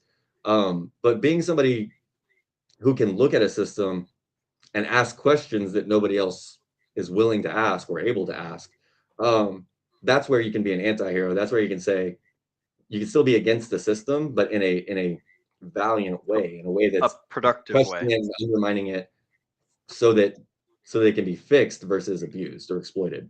Anyways, I like that. And the thing that I've got the most out of listening and reading to Brandon Joe Williams isn't just like the definitions of words and like what are their meanings, but it's just like question everything. Question your assumptions, you know, because we take so much for granted and we don't really know. And we think that we know, but we actually know? And how much of your knowledge is based on hearsay? How much of it is based on like shitty campfire stories that got told for a very long time that have been, you know, kind of ruining things? How I much will of your say, like, having knowledge is belief strongly convicted masquerading as knowledge? Because if your yeah, beliefs are yeah, convicted enough, it's very hard for you, especially in the moment, to discern between convicted belief and true knowledge. yeah. Hmm. Throwing that out there. One of the things that I thought was very interesting is like, and this is a little bit of a rabbit hole, but like is a lot of what Brandon is talking about, is it similar in an essence to not your keys, not your coins? You know, do you control your legal like understanding? Do you control the world in which you live, or are you just operating in someone else's centralized exchange, right? Do you control your legal identity? Are you operating underneath someone else's boot, someone else's jurisdiction? Are you a sovereign individual, or are you by the way, the term sovereign citizen is funny because it's like oxymoronic, because citizen means like essentially government employee. When it like per the United States tax code, citizen means government employee, or like an official of the government. So like everybody that is a citizen, that is a declared citizen, is essentially an employee of the government, subject to the rules of the government and the voluntary um um giving upping rendering, no, whatever the word is, of giving up money to pay taxes and things. So like the term sovereign citizen is a fun little oxymoron, and I would encourage people to really understand the meaning of the word citizen. Another fun, Compared non-obvious to like individual. oxymoron. What's that one? Sovereign nation. Yeah, Or sovereign sovereign nation. nation. There is no such thing as a sovereign nation, because sovereign means you control yourself, you control your destiny, you control everything. A sovereign nation, it's like, no, a nation is a whole bunch of people that like are controlled by, you know, a Or even system, more one individual. explicitly, a sovereign government, if you believe in any social contract that is foundational upon that, that government comes government comes from the consent of the governed. If you believe in any Rousseauian foundation that the right to govern comes from the consent of the governed, now the government is an employee of the people as well. So a sovereign government is just as oxymoronic as a sovereign citizen, because the citizen's an employee of the government and the government's an employee of the citizen. And now you have recursive Bora Bora, Alice. Anyways, but yeah, that it's just less obvious to think about that, because I know you're drawing the distinction of sovereign and being an employee of the government, but it's funny, the government is supposed to be an employee too. People don't think about that. Of They do the sometimes in people. certain contexts. Yeah. But when you think about it having sovereignty, we think about it having autonomy over other individuals within it, but it's supposed to be it's not supposed to be autonomous. It's supposed to be representative and serving those people anyways. So now you don't have anything that can be self-autonomous. They're both recursively defining each other, and it's just an incest, Rick and Morty episode. I have a fun little thing for the folks at home. So I asked, just Google just like legal definition of sovereign, and what it came up with is a sovereign is the supreme independent authority or power within a territory, pressing the absolute right to govern, make laws, and manage foreign relations without external interference. So it implies legal autonomy, and in many contexts, immunity from lawsuits within its own courts. So like the important part is Well, does the U.S. government influence. meet that criteria? Because the U.S. Exactly. government's been sued in the U.S. courts and in international courts. Like, yeah, it's funny the things that we think we know. That's the whole point of this, right? It's funny the things that we think we know. Oh, it's so fun. But anyways, all that to say that sovereign citizen is not a thing that people should be calling themselves, because if you're a citizen, congratulations, you're not sovereign. And if you're a sovereign, then congratulations, you're not a citizen. So like, and if you're in any situation where that is supposed to matter, you're dealing with people who are going to laugh at you and berate you and probably mistreat you for even bringing it up. Yes. Like, go on YouTube and watch the the law enforcement's making fun of sovereign citizens. If you're one Oh, of the yeah. guys who gets their algorithm sucked up with like First Amendment auditors and stuff, that's showing when cops are being assholes. There's a whole other side of YouTube that cops are chiding each other on about sovereign citizen, other people, just people being assholes as well. And sometimes it's good to get both sides. Oh, yeah, for sure. You'll see patterns too in so many. It's a pejorative. When people call someone a sovereign citizen, it's often a pejorative when used by law enforcement. It's like, oh, you're a sovereign citizen. It's like, okay, well, I'm going to tase you now and take you to jail. So how sovereign are you? It's like, yeah, they'll see it as they're seeing it as a direct test of their authority, because that's literally what it is. Exactly. So Exactly. do you know what you're doing as a sovereign citizen? Let me ask you a question. When you say you're a sovereign citizen, do you understand that you're challenging a maybe unstable man with control got a issues and a gun and a taser, who is in a field where he is validated by being the fucking control of the situation? Like, come on. Is that who you want to challenge? Is that stop? Like, if you're a sovereign citizen, shut the fuck up. Anyway. Yeah, shut the fuck up. And here's the other thing, and that's one of the things that Brandon talks about, is like, look, everybody that's like, oh, you can't arrest me, I'm a sovereign. It's like, no, you're operating on the wrong foot here. You're supposed to be working with the police to come to an agreement about like what's going on. So it's like when the cops say, hey, can you identify yourself? And you say, I would like to perform on the request that you're making. I would like to make good on this thing. Can you talk to me about identification? What does that mean? They say, oh, we need a driver's license. They're like, okay, I don't qualify for a driver's license. How else can I identify myself to you?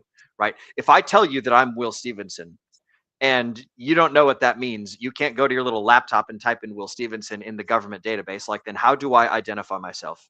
Right? So what cops are looking to do when they ask for identification is they're trying to say like, hey, I want to match this meat sack with like my little database that I have like a bunch of things with. So when people are like, oh, I don't have to show you my fucking ID, or like, I don't have to do this, that, or the other thing, what they should be doing is like, oh yeah, I would love to do this thing that you're asking me to do. Can you help me understand like what it is that you're talking about? And dependent. Yeah, and Hold sure. on. And I'm this gonna is like go as really personal here. I'm making a broad sweeping statement. Yeah, It's I not know. necessarily like kowtow to everything the cops say. I'm just saying, like, if you meet somebody with resistance, then expect to. Yeah, go ahead. So I mean, I was gonna see if the scar would pop up from whenever I was a kid, and my mother was trying to clean up, and one of her best customers, local sheriff, didn't like that, so he decided to bust her. And I'd seen my mom go through stuff before, but whenever my sister was sitting in her lap, and when he slammed my mom's head on the coffee table to tell her to shut up, my sister hit her head too. I grabbed a coffee pot, hit this, and they knocked me, and I got a nice, fun baton scar from as a kid. I was also body slammed this past Memorial Day weekend by law enforcement this is a fun one. It's going to suit soon. Basically, there was a crazy dude nearby, or a dude in boxers and cowboy boots that the cops were dealing with, that I had asked me for a ride, and I was like, oh no, man. When a cop showed up, I was like, hey, if you just need a ride to get out of here, we're good.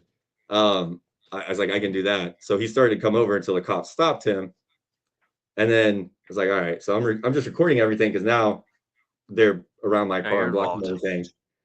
Yep. Buddy cop shows up, says, let's step over here. My car's running. This thing's going on. I was like, no, I'm good. He immediately starts pushing me. There's a concrete pylon that I just grabbed, not even thinking. I just grabbed it. It's like, why are you Other cop picks up my legs, body slams me. They run over, pepper spray me. They charge me with resisting, first interfering with police duties, and then resisting, and blah, blah. But before that, Halloween 2 years ago, cops showed up to my house for a welfare check. Well, first it was Halloween. I heard the doorbell. I thought it was kids, because I saw cherries and berries outside. I said, fuck this, because I've been going through a messy divorce. My baby mama went to work as a mental health professional at the ones who help local LEO, Tri-County, respond to stuff. So she has internal access there that she's been using to harass me. Anyways, cops show up to my house for a welfare check. I'm like, I'm not dealing with this shit right now. So I go to my room, bring my dogs in there so they're not fucking with me. Just let them bang on the door for an hour. Actually, I was kind of in a whatever. So I called my attorney. It's like, hey, cops are in my fucking house. I'm not answering it. And I was waiting on them. Then I see light, what looks like under my door. So they may have opened my door. So I opened and I was like, anyone here? They had come up my driveway, past my iron gate, into my backyard, had opened my back door, and were standing in my house. So I put the dogs inside and came out recording saying, why are you here? Welfare check. Oh, okay, I'm good. You can leave. They did it. Oh, blah, blah, blah, blah, blah. I've already asked and answered this. They're doing that because they're spiteful. You're on private property and you've been told to leave. You're not. And then at the end, they try to go, identify yourself. I was like, I don't have to. And I went to close the door. They then said, they kicked the door open, put me in handcuffs. Now I'm in my backyard in handcuffs. I feel him go to start to fingerprint me. I said, whoa, what are you doing? We're going to ID you. Why? You haven't like, and I sit here and argue in cuffs with the cops for about 30 to 40 minutes in my backyard before. So another cop came up. I'd asked for a supervisor. Another cop came up. He seemed friendlier, but I started playing with, and he was trying to play all these word games, which he wasn't getting away with me. Cops always play word games. Careful of that. Yeah.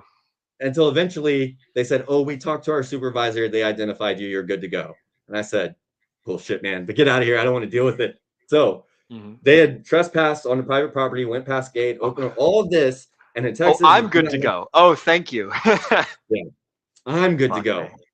I had told them in the beginning, if they would just fucking go, that I didn't want to file anything, just, go. So when they finally did kind of go, and I had so much other shit to deal with, I was like, all right, fine. I said what I said. And even if I could go after them, like, there's a part of me, I could justify it either way, but I'm like, I don't want to deal with it. But so that's the way I justified it. Then it's a headache. Yeah, it sucks, man. It's like, God, it sucks. But that's why shit gets worse and shit degrades and then it doesn't get fixed. So I got body slammed as the universe reminding me, hey fucker, don't slack on your duties. If I give you a situation that you have an opportunity to make, some type of moral imprint or progress in this world, then maybe try it before things get heavier. The universe has done that to me a lot. It reminds me of what you've told me before, of like, you want to pass on good lessons to your children. And it's like, when people find themselves in situations where it's like, I can, just fucking let this go, or I can like try and pursue the right thing or whatever. It's like, one of the things that I often ask myself is like, what would my theoretical future children say if they were watching this whole process? Or like, what would be the lesson that I would explain to them if I'm like talking them through this process of like, what's going on, and like, is this correct? What do I do as a result of all that? So like, it's a good filtration mechanism that you've taught me. So I like that. I appreciate that a lot, man.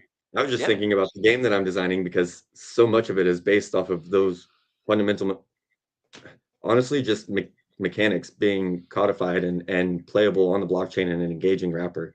But at its core, I'm building something that it's not about money. It's not about vanity, instant temporary gratification. It's about engaging with ideas in a way that is formed and formatted as structured challenge and tension of opposites. And it's not there's no Warcraft arrow telling you go this way. Like, it's not going to handhold you but it's taking you through the world to explore and say, hey, the world has a bunch of tension of opposites in it.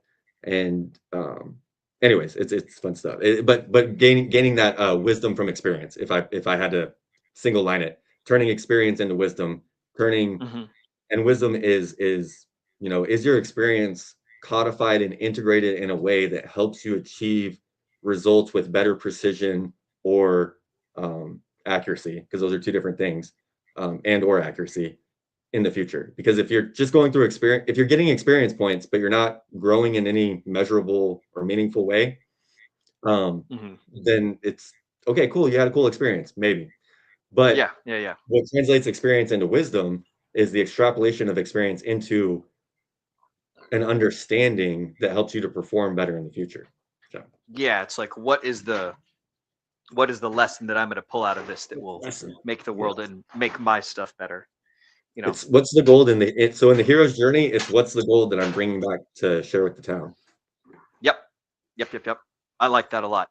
I am coming back to the camera. I had to take care of a quick thingamajigger, and we're gonna hop right on into some chat motherfucking shout outs, because we've had some folks here with some pretty good questions and things, and some good interaction going on. So we've also been joined shortly after I stopped doing the chat shout outs. Mr. Moonpilled Rational Optics has hopped on in here.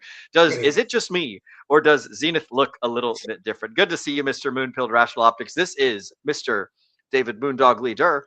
You guys know him as Moondog. Some folks know him as a leader. Some folks know him as a ne'er-do-well hexagon. He's been here since the beginning, though. So we do like it, and we do miss Zenith, and we're glad that Mr. Moondog is able to join us tonight. So good to see you, Mr. Moonpilled.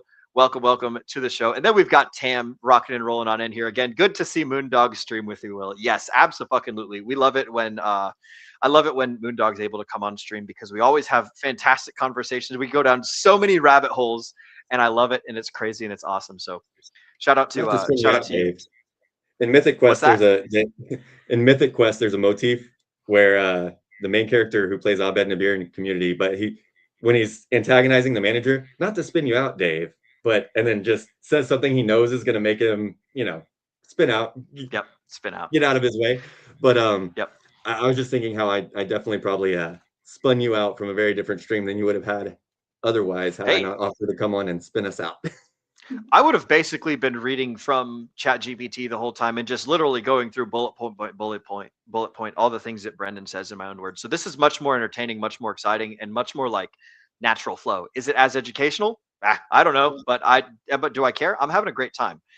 We've got a whole bunch of people watching us. We got a whole bunch of people interacting. So as far as I'm concerned, it's an absolute win. And I got to spend time with Moondog, as Miss Tam says. So good to see you, Tam. Thank you for the wonderful thoughts.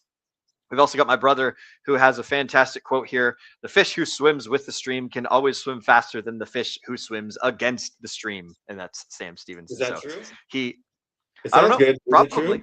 It does sound good. It does sound good. Always is. Always remember to never say always and never. Bigger, faster fish going upstream, then you got that weak little frail one going down. Anyways, word. I love it. I love it. Looking for exceptions, looking for definitions. Sam, can you define a fish, and can you define upstream for me, please? Fish. Most fantastic. We've also finally got Miss Arceus here with a fun question. If the citizen is an employee of the government and the government is the employee of the citizens, does that mean it's all just a big co-op? That's for sure. But co-opt versus co-op. Yeah, that's a fun question you got there, Arceus. And the answer is that we're actually not in charge, and I don't even know if the government's in charge. But someone somewhere's in charge, and they're getting paid. So who are they getting paid by? Probably us. So yeah. What if the scariest truth of all is that we're all running around with as chickens with our heads cut off, hoping literally nobody knows what the hell's going on. Oh yeah, chicken theory. I like that. That's good. That's good. One of the questions that I have for the folks at home is I already asked that. The not your keys, not your coins.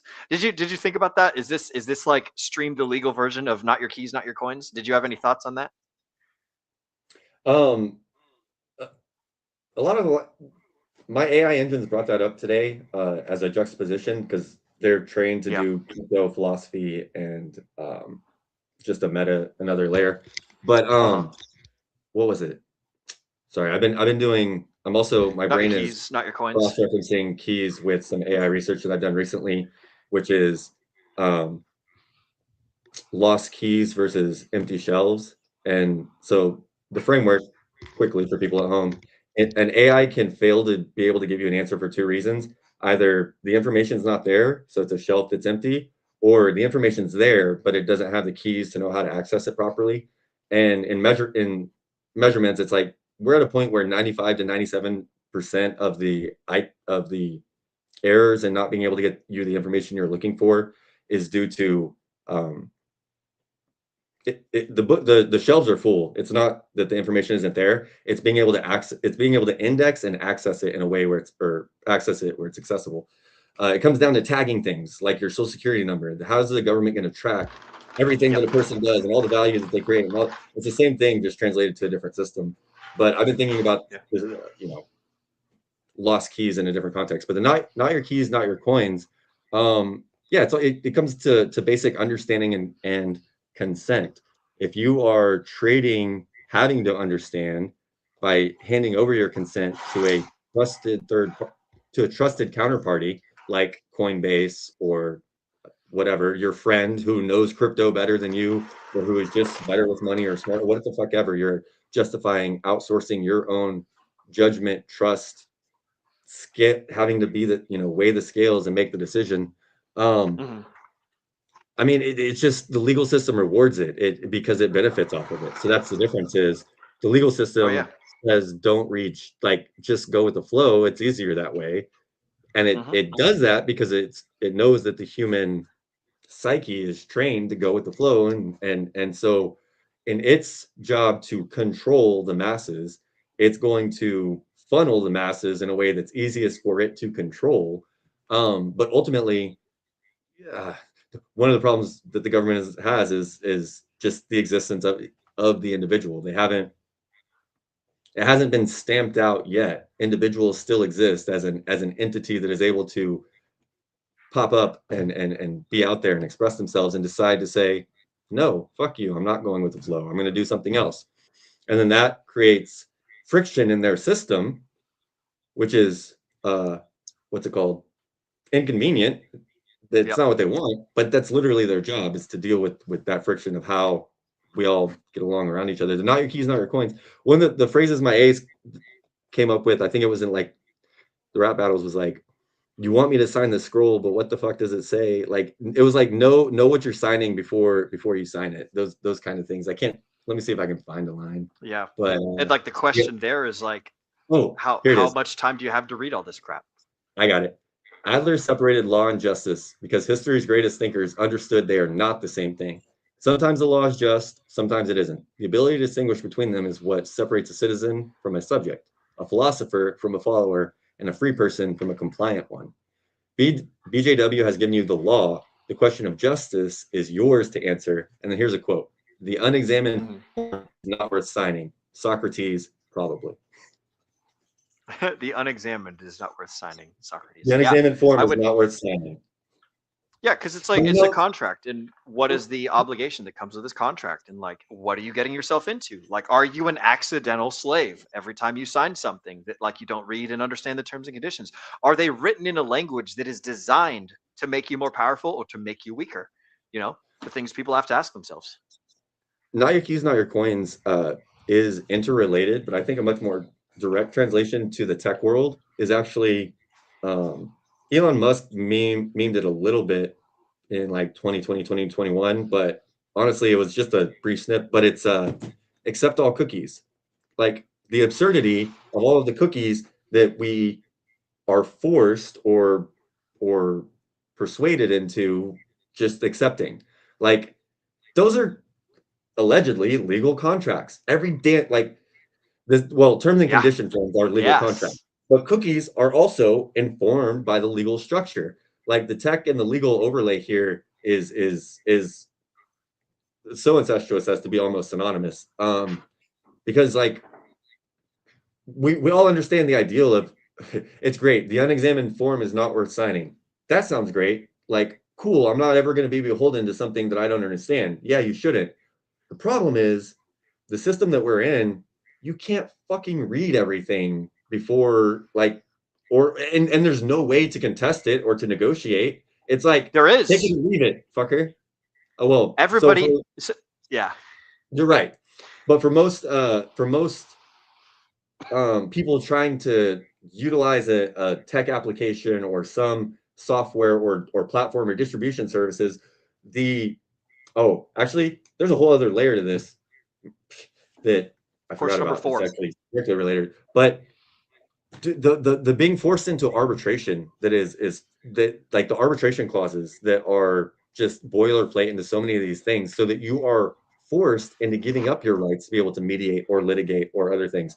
And like, the absurdity, here's a fun one to help maybe get from the philosophical and bring back like the attention span. Like, there's the famous Disney one of them trying to use a Disney Plus subscription to get out of a woman who died because of food allergies at Disneyland, they try to get out of legal culpability, their Disneyland park, because their family has allegedly signed a fucking, signed away their rights in case we kill you at our fucking theme park in a What a fun streaming notion. service. Like, it is such. I think the family was able to get away with it. Like, how do you know we did that? How do you know our kid didn't? Like some shit. But still, like, just the fact that there are human beings out there fucking arguing. They're this shit chasing that angle. Yeah. Like intelligent human beings, ones who went to school, like paid a lot of dollars to go to it, told they were at the top of their class, go be a lawyer. They're getting paid fucking money to go argue this stupid bullshit that we know is bullshit because of incentive systems and structures and corruption. But yeah, man, that is tangentials to what we're at, where your responsibility is you can't be responsible for the world. Sorry. I've been there, tried that. I crushed myself more than I care to elaborate right now in the process. But you can be calibrated to your power level, right? You can be responsible for yourself. And whether 100% responsible for yourself is actually true or not, it is an ideal well worth striving for. Because why ever let's say, for example, that there is some power in the universe that you don't have autonomy over and you will never be able to escape its influence on you. Cool. Even if that's true, why give up more autonomy or consent or like from the beginning than you're already going to have to? Like, why not? I don't know. It's like negotiating from a weakened position to just be like, well, there's this one thing that I can't control, so I'm going to use that as an excuse to go be a lazy piece of shit in all these other ways in my life because it's like, no, do the best that you can, worm that you are. And grow from there. Aim for the highest stars, like aim for the highest mountaintop that you can see, and then when you get there, hopefully you can see further, and it's not the highest mountaintop that you can see anymore. Yeah, be calibrated. Like know your limits, play within it. Don't be like stretching and extending past like where you can't reach. And then when you're more powerful, you try and make the world better to that degree of power. And it's just important to be calibrated. It's like, you see David going up against Goliath because David could kill Goliath. But if like you don't see like a beetle going up against David, because the beetle's gonna lose. The beetle's gonna get crushed. It's gonna and likewise you don't see David going up against a Tyrannosaurus Rex. It's like you play within the power level and you do the best you can with what you got and you try and get better so you can do more and make the world better in total. I think that's a pretty good that's a pretty good synopsis of this. I want to ask you, David, do you ever think about what is the biggest system that you feel like you're locked into? Biology. Like biology? Oh, that's a good one. That one is pretty locked in for now, I guess.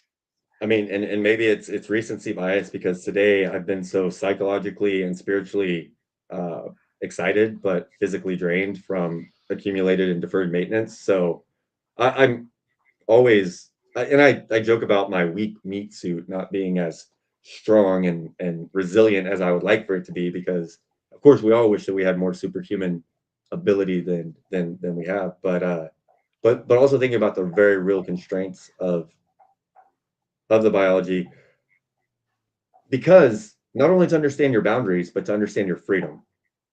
Here's something that I've been thinking about a lot. I don't know if we're going to get into anything close to it today, but we got about 10 minutes before we got to start moving to close. So this is a good time. I brought up biology. You're not only having a biological experience, you're also having a non-physical experience. And even when I'm talking to the most hardcore atheists, I can at least get them to concede to the definition of the spirit of something. I can get, the spirit of something is its non-physical characteristics. So the spirit of a corporation, so I can get them to understand that there's a realm of existence that's not physical. Your thoughts are in the spiritual realm because you can't touch them. Even a neural net is not going to exactly be able to pinpoint the conscious experience of having a thought. So I can get even, a lot of pragmatists to consider that there's a world beyond just the physical. There's at least this other overlay that we know of that we get to engage in. I've been thinking a lot lately about the digital overlay, because what can be digitized, first of all, is a huge question that we're facing as individuals and as culture. because when something can become digitized, it can become democratized. And it can become dematerialized and then democratized in a much more expedient way than, so, but what's funny about so I've been thinking about how the digital world exists because and it comes from, there's physical architecture out there. But something that I'm at the edges of my exploring right now. Today, I was thinking about how the digital world is able to bring some of the spiritual world into more physical access. Because what the digital world is doing is it's transmuting and relaying human energy, human thought, human idea, human design, human feeling, human story, human pattern. It's bringing it into a physical production interface. Like, Yeah. when we're on Twitter, we're not in the real world, but we are arguing in a world. Like, We're talking and well, building relationships and destroying relationships. yeah. So I've been really looking at the Venn diagram of how these different realities that we experience as a person. Because forget legal definitions. Who are you? Like, you want to talk about who are you or who is a person? Now we're getting into just like basic like Buddhist philosophy or like existentialism. Who are you? You have a conscious experience, you have a physical experience. They don't always line up. They're changing. You have a conscious experience over time. How you're feeling today is not how you felt yesterday. It's not how you're going to feel tomorrow. What you believe today is not what you believed yesterday. It's not what you're going to believe tomorrow. We have all these domains of our personality that are changing. Some of it is how we express ourselves into the world, but some of it is how we're processing the input from the world into ourselves. But what is ourselves? Because if like we are the process and the input and the output all meshed together. But yeah, so what system do I feel most locked into? The physical. I said biology, but that's a one for the physical, because it is both the boundary set and the playground that we get to bring the spiritual, the idea world, consciousness, the realm of experience. We say physical experience, but that's a sensation. Your senses experience sensation. You, as a conscious being, have experience. There's not really physical experience. Like, you can say you have experience doing a physical task, but that's still a memory of a process in the physical world, and also a meaning and codification that you're applying to it. But yeah, what do I feel most entrapped by? The matrix. What is the matrix? Matrix come from the word womb. It is the housing that gestates your being, but also protects and shelters it from all of the infinite chaos that would destroy you. There's the physical matrix, and then there's a spiritual matrix of ideas that you use to help filter and process your reality too. Anyways, that's our 10 minutes. The Matrix. That's a good one, man. That's a good one. For me, it's like the biggest system that I feel like I'm like trapped in is the system of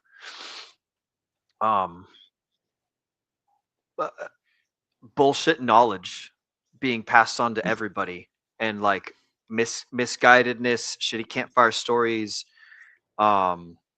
Tradition and convention over truth. Yeah, like traditions. Yeah. I feel like I'm given so much information that is like usable at a modicum of its efficiency, and I'm not given the best information. And so like I have to go and dig the best information out, like with my own bare hands from the world, and like extract everything. So that's the, I suppose, very similar to your Matrix thing, because it's like, we're blinded and we're deceived, and not necessarily, it's not always malice. Oftentimes it's just, ignorance. It's just like, this is the thing that it is, so this is what we use, so this is what works. And so I want to free myself, and I want to free other people, and I think that that's like kind of the sort of goal of the DGen Roundtable, is to do this sort of thing and get people the tools that they can use to break free from whatever their things are. And like, God knows if what I'm talking about is going to be the sort of thing that helps other people, or or anything like that. But that's my goal anyways, is to help other people and figure things out. And maybe I happen to do something right and it works out for other people and it strikes a chord. Maybe it doesn't. In the meantime, though, I'm just going to keep learning and getting better and having great discussions with folks such as yourself and Zenith and Brendan and all the DGens in the chats and everything. We love each and every one of you guys. But yeah, man, that's what I think anyways. So on that note, there are no more chat shoutouts. We have my brother with a fun little devil's advocate question here. If I decide to exercise my sovereignty and travel on the left side of a freeway, I'm going to have a harder time getting where I'm going. I would say that you could define that as sovereignty. Depends on the highway. But if you're, if you're abandoned freeway, sorry, I'm educating it again. Yeah. We could educate it all day long, and he's saying this to be a troll. So we love you, Sam. Thank you, broski. And I wouldn't say it's not really sovereignty if you're doing that. It's like you're still using someone else's system. You're still using someone else's why are you driving?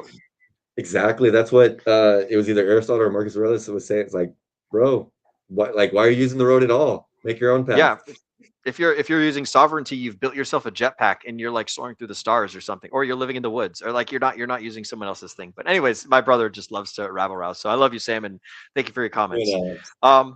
Final thoughts, Mr. Moondog. Do you think there's anything that we haven't covered? Man, there's so much that we haven't covered in this in this content. It's a great 2-hour video for those of you guys who haven't seen it. You skip to the first 20 minutes in, and you listen to Brendan talk about definitions. You listen to him talk about his thoughts. You listen to him talk about things that you might have presumed were true or not true, and then you get a dose of someone else's ideas and someone else's interpretations, and potentially some dangerous consequences that can come as a result of that. But I mean, like, I think it's a fascinating thing to just sit and look at and learn, if nothing else. But David, is there anything that we haven't covered that you think is moderately important before we wind to close?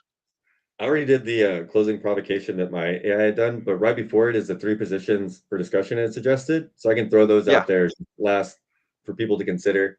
Yeah. Position 1 is that BJW is right and just.